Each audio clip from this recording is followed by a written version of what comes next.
लोकसभा का चुनाव 2024 का ये संपन्न हुआ। आज देश भर में उसकी काउंटिंग हो रही है। उस काउंटिंग में प्राय सभी जो सीटें हैं उनके रुझान ये फाइनलिटी की ओर बढ़ रहे हैं और जिसमें से ये बात तो तय हो गई कि एनडीए की सरकार देश में बनेगी। 300 के आसपास एनडीए की टैली चल रही है और ये 272 से काफ़ी 10% उससे ऊपर है, लगभग 28 सीटें ऊपर हैं। और भी कुछ ऐसे लोग हैं जो एनडीए और यूपीए से बाहर हैं।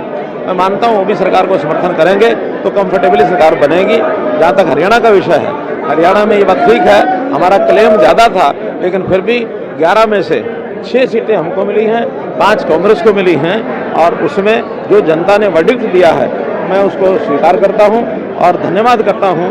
जनता का भी धन्यवाद करता हूं, अपने पार्टी के कार्यकर्ताओं का धन्यवाद करता हूं।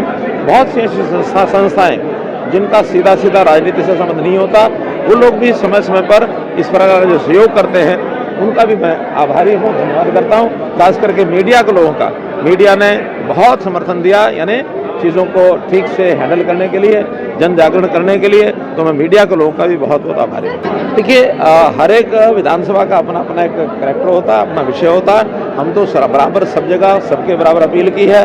मेरे लिए करनाल भी वैसा ही है, पानीपत भी वैसा ही है।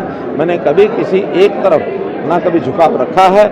2014 में हरियाणा एक हरियाणवी एक जब ये नारा लगाया था तो 90 की 90 विधानसभाओं में मुख्यमंत्री होते हुए बराबर सम रूप से और विकास के काम हमने कराए।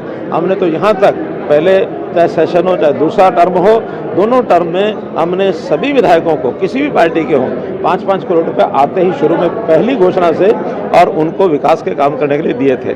आखिर तो हरियाणा की जनता के लिए काम हो रहा है, किसी पार्टी के लिए नहीं हो रहा है। जो जनता चुन के भेजती है, जिसको भी चुन के भेजती है, उससे अपेक्षा होती है तो कम से कम न्यूनतम अपेक्षाएं वो उनकी पूरी कर सकें। हमारा ये मतलब हरियाणा में उम्मीद के मुताबिक करनाल लोकसभा में बैठेंगे, दिल्ली बैठेंगे या करनाल लोकसभा में बैठेंगे? देखिए, आपको नहीं, देखिए, आपको सांसद का पता होता है कि सांसद को दिल्ली में भी समय लगाना होता है, क्योंकि मुख्य रूप से पार्लियामेंट का काम होता है उसके पास। तो पार्लियामेंट का सेशन लगभग 150 दिन चलता है, तो दिल्ली में भी बैठना होगा। और करनाल लोकसभा मेरा क्षेत्र है, तो क्षेत्र में भी सब जगह, चाहे रोहतक पानीपत हो, चाहे हमारा करनाल हो, चाहे अन्य विधानसभाएं हों, सभी विधानसभा में बराबर जाना रहेगा। हरियाणा में उम्मीद के मुताबिक सीटें नहीं मिली तो क्या लगता है विधानसभा में और अधिक मेहनत करने की जरूरत? मैंने पहले बता दिया कि हमारी अपेक्षा अनुरूप नहीं मिली हैं, लेकिन हर चीज़ का ऐसे मौके पर एनालिसिस किया जाता है। हम उसका एनालिसिस करेंगे और उसमें कोई कमी हमारे में रह गई है या कोई जनता की जो इच्छा अपेक्षा वो पूरा नहीं कर सके हैं, उसकी योजना बनाएंगे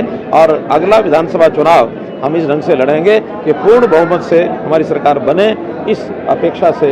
और हम कार्यकर्ताओं की, बाकी जनता के सब जो डिमांड्स हैं, बाकी उनके सुझाव हैं, उनको हम स्वीकार करेंगे। जिन्होंने बेतरगाह किया उनके लिए तैयारियां कर रखी हैं, अभी उसका एनालिसिस करेंगे। सर, पानीपत चारों तरफ टोल से घिरा हुआ है, क्या अभी वो सारी योजनाएं अब सामने आएंगी तो जो बेस्ट पॉसिबल होगा उसको करेंगे।